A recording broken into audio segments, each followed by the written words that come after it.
Interesting news, Southeast Senate Caucus refuses to endorse Tinubu's tax bill. That is the news we are getting this morning. Southeast senators are refusing to endorse Tinubu's tax bills. They are saying that they want to consult their stakeholders and constituents. Now that the bill has gotten to second reading, this is when they have woken up and they want to refuse to endorse it. See, anybody that is against this bill is against fiscal federalism, is against creativity, is supporting laziness. You see, this structure that we have will never make Nigeria grow. One of the reasons why I've said that this system needs to be balkanized, and this tax bill will be instrumental in balkanizing this system, this structure that will never make people think out of the box and use the resources at their disposal to better the lives of people. We know that Tinubu's reforms are not geared at bettering the life of an ordinary Nigerian. We know, because we have seen the subsidy, we have seen the tariff, electricity tariff.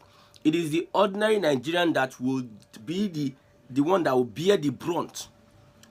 They will be at the receiving end. Because if you look at the subsidy removal, the person that is earning 50,000 and spending 20,000 for transportation, his transportation must have increased to 30 or 40,000, and he'll be left with 10,000. Most people have left their jobs. Most companies are downsizing. Who are they downsizing? They are the ordinary Nigerians. So we know that Nigerians don't trust the Tinubu government and whatever reform they are bringing. But this tax bill, look at how they put it, Tinubu's tax bill. This Tinubu's tax bill will get everybody standing on their feet. All those that have been sleeping before will have to wake up and realize that most of these monies will be shifted to states that have positioned themselves, that have an advantage over other states. Some states were sponsoring terrorists. Some states were sponsoring insecurity. We are busy destroying their region. We are making sure that investors don't come and invest in their state. They are all just waiting for positions and power and authority to be in government so that they can be getting allocation. Some states are just like that. They are dependent on allocation. They are not interested whether they have arable land, whether they have resources that they can use and be creative and make life better for their people.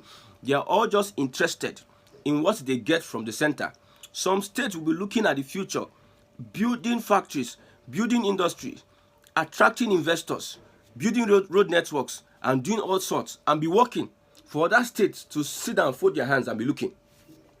These Southeast politicians have been lazy. One of the laziest politicians that have come from the Southeast. This is being headed by Einaya Abaribe. When you look at Abia State have enough things that they can do for them to increase their IGR and also develop at a pace whereby it will be the Japan of Africa. Look at Anambra State, look at Soludo, Professor Soludo. Look at, with all the BB, it shows that it is not about being a prof or speaking BB grammar. Say something there. Look at Prof. Soludo, with all his BB grammar, his first 4 years was a total waste. Total disgrace of a person that was, we were hailing him as CBN governor, that he did this and that. Now, it is showing that this guy is empty. Look at other Southeast states. Look at Imo State. Look at Uzodinma and the rest. Look at Ebonyi State. Look at Peter Mba. Peter Mba is using the media to hype. Instead of these people they should sit down and chart a course for the Southeast. Where is the Southeast going? Consulting the people that you are going to consult. Now, we don't want to use the eye to see you. Now, who are they consulting? Any region that is against this tax bill is against fiscal federalism. I'm not supporting Tinubu, and I would never ever support Tinubu because I know he's not a leader, he's a politician. And he's going to arrange himself. You see, Old men don't change.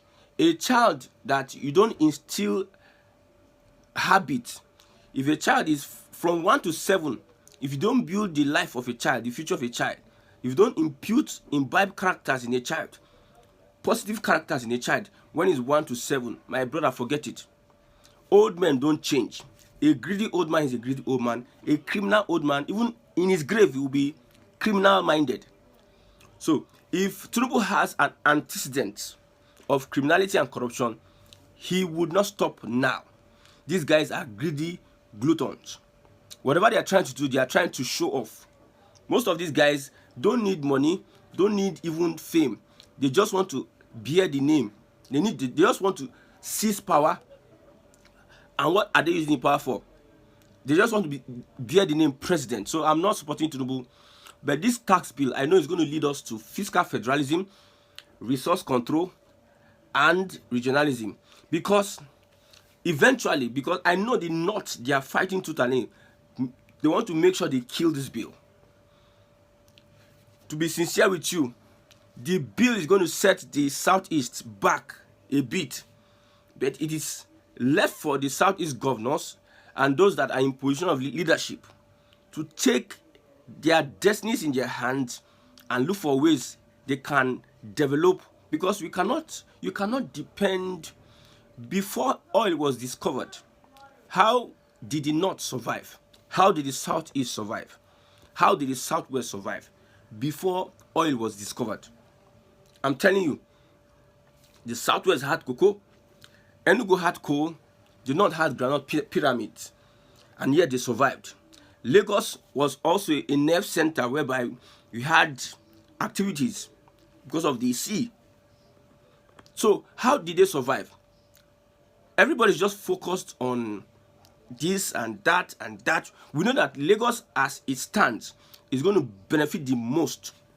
Forget anybody that is telling you that Lagos will not benefit. I thought Sonlu was saying the other day, governor of Lagos State was saying the other day, that Lagos would even lose in this VAT. Lagos would lose. Maybe they told us that subsidy, that after they remove subsidy, we'll save more money and build this and build that. Why do you have a tax reform bill now? What happened? After deceiving Nigerians with the subsidy removal, saying that this subsidy removal, we are going to have enough money, blah, blah, blah, and this, and we are going to fix this and fix that. Yet, nothing is being fixed at the moment. Here is another tax bill to take money from Nigerians. Yes, to take money from Nigerians, because what is the reason for taxing people? It's for more revenue. Look at what happened in Lagos and Alpha Beta. This tax bill, when I'm looking at this tax bill, I'm looking at Alpha Beta standing behind the tax bill, waiting for them to pass that tax bill. You know, politicians are very devious. Very, very devious. They will speak big English, be nice.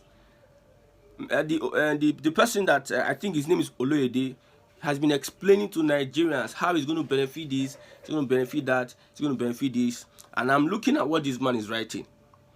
And I'm saying, these people, the way that they talk like this, they have an ulterior motive.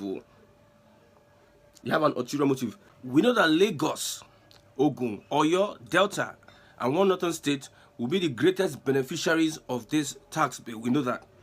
But that should not stop other people from looking at the fact that everybody needs to look down, look inward, look at your state and look at the resources, how you can harness it. We know that industries are in Ogun State and Lagos. Many of the companies we have in Nigeria today have their headquarters or have their plants in Lagos and Ogun State. We know these guys, when they start collecting their VAT, we know that there's population in Lagos and Ogun State. When they start collecting their VAT, they will be one of the biggest beneficiaries. Before now, they are the biggest beneficiaries. And that's one of the reasons why the North are saying that, no, this is going to endanger our region. Now, the Southeast politicians have joined them, follow people. Somebody is saying that, why won't there be pushbacks on tax reform bills from Northern leaders when the people who wrote the bill are all from Yoruba? Minister of Finance, Yoruba. CBN Governor, Yoruba. Customs, Yoruba. IRS Chairman, Yoruba. Inland Revenue Chairman, Yoruba. Inland Revenue Boss, Yoruba. all the important positions are virtually headed by Yorubas. You can't have all this and expect other tribes to trust you. This is a statement from Segun Showmi. So there's a tribalistic approach to all these tax reform bills. And when you look at the people involved in it, they have either worked with Tinubu in Lagos one way or the other. And they are bringing that Lagos template to the national template. And people are looking at it, okay, this is what this guy is trying to do, Abi. We're against this bill. We don't trust these people. They are trying to use all those bamboozle us with those their English and deceit. One of the reasons I'm supporting, see, not that I don't know that there is a hidden intention of these people I just called. These people from this particular region. They want more money for the federal government and also for the region. We know. That should now awaken the consciousness of other states to know that they need to start working. They need to hit the ground running, not complaining and whining. Yes, even at that, if they refuse to honor that tax bill or endorse the tax bill, there's one in court now between Lagos State and Rivers State. If the Supreme Court affirms that,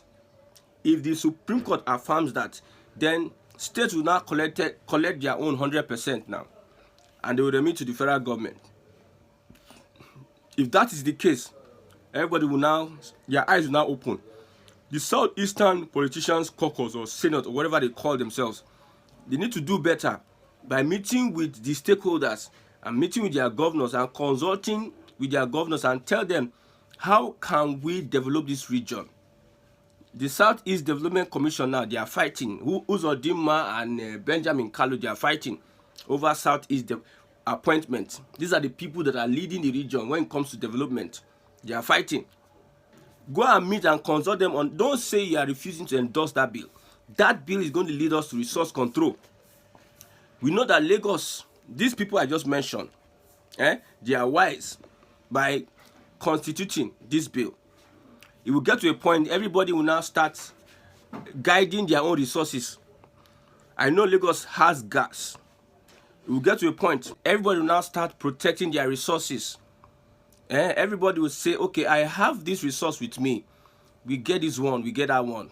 Okay, before you come take my resource, or before the federal government come to take my oil or my gas, then something must happen. They must build a refinery.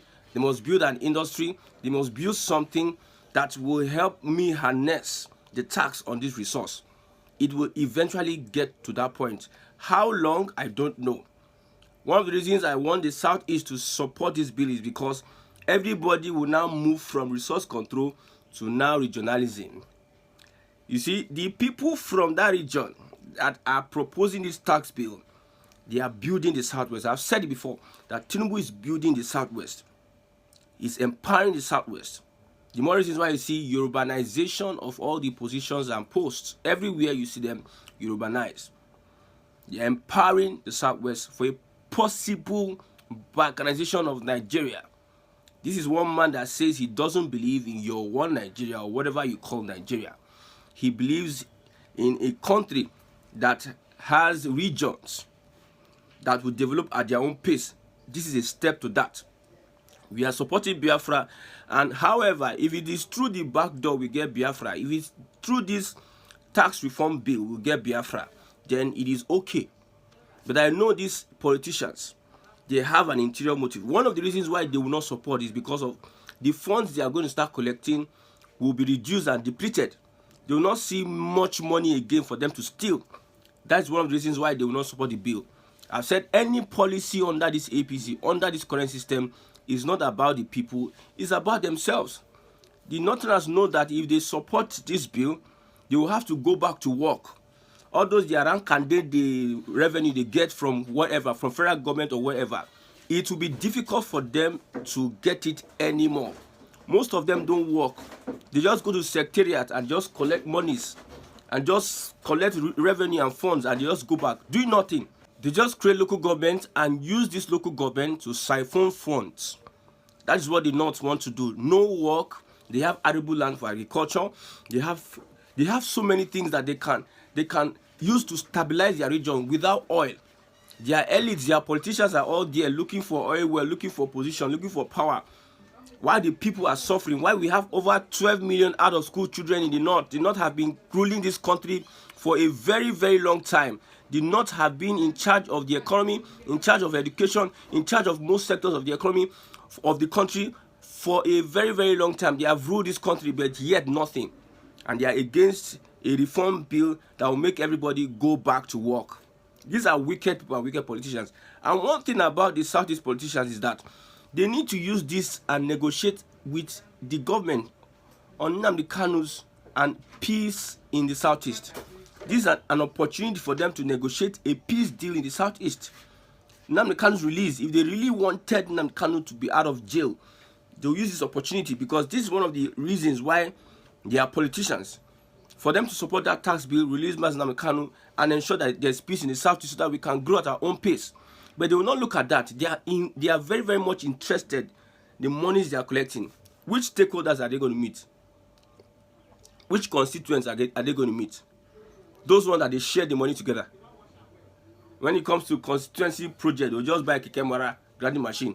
They'll give to the same crop and set of people over and over again. One senator will just go to his senatorial district. He will buy many things, motor, korokpa, everything. They will give to the same set of people they are giving. When you look at the indices, there's no growth. There's no exponential growth in their constituencies.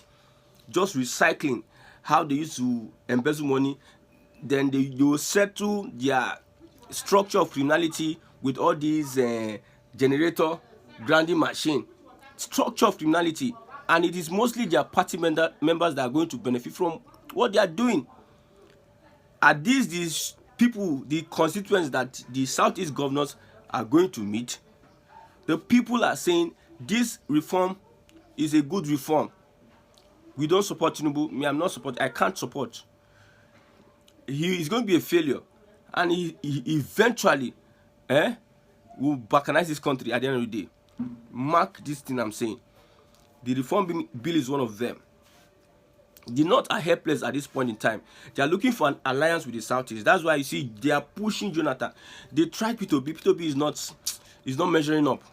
They're now pushing for Jonathan. They want to massively come behind Jonathan and support Jonathan for 2027. The tax bill has divided. They have now realized that Tinubu means no well, in quote, for them and the region. After tax bill, I told you it will be resource control. Let's wait for it. So the Southeast politicians negotiate this tax bill with the release of Nnamdi Kanu and peace in the South, so that there will be development and growth. We don't care if the federal government does not position the Southeast for development, but we want peace. Foreign direct investment, that diaspora remittance can hijack, or they can push the Southeast economy to unprecedented heights. Yes. Diaspora remittances, people from this who are Igbos that are in diaspora that are willing to invest in the Southeast are looking for a conducive environment. We are not concerned whether the federal government is interested in citing developmental structures in the Southeast. We are not concerned about that, because we know that they don't really even like the Southeast and Igbo man. They don't even want him to even. They are suppressing him. And the bond between the North and the Southwest is shifting. But let the North know that the Southeast, we are not going to have any alliance with the North. So we, the Southeast, are saying that we are in support of this bill. We are in support of the bill. Let everybody look at how they can harness their resources for the betterment of the people in their region. Let Lagos, Ogun, Oyo, Delta, Kaduna, whichever state, let them benefit from the bill. We don't want to support laziness. We are not in support of what these Senate caucus. They are not representative of the people. Let this bill go ahead so that everybody will put their heads together and be creative on how they can use the resources they have in their various regions and states to better the lives of the people that they claim to represent. No stakeholder, no wide consultation from any Southeast politician. Please, we are okay with the bill. We support Tinubu's bill. Nigeria is due for fiscal federalism, and we all want to come to this position whereby everybody will protect their resources. We are shouting. This is what we want for the bill. The reform is what we want. If like let it be the Southwest that did the bill, we are not concerned about it, whether it has ulterior motive. We Southeast are in support of that bill.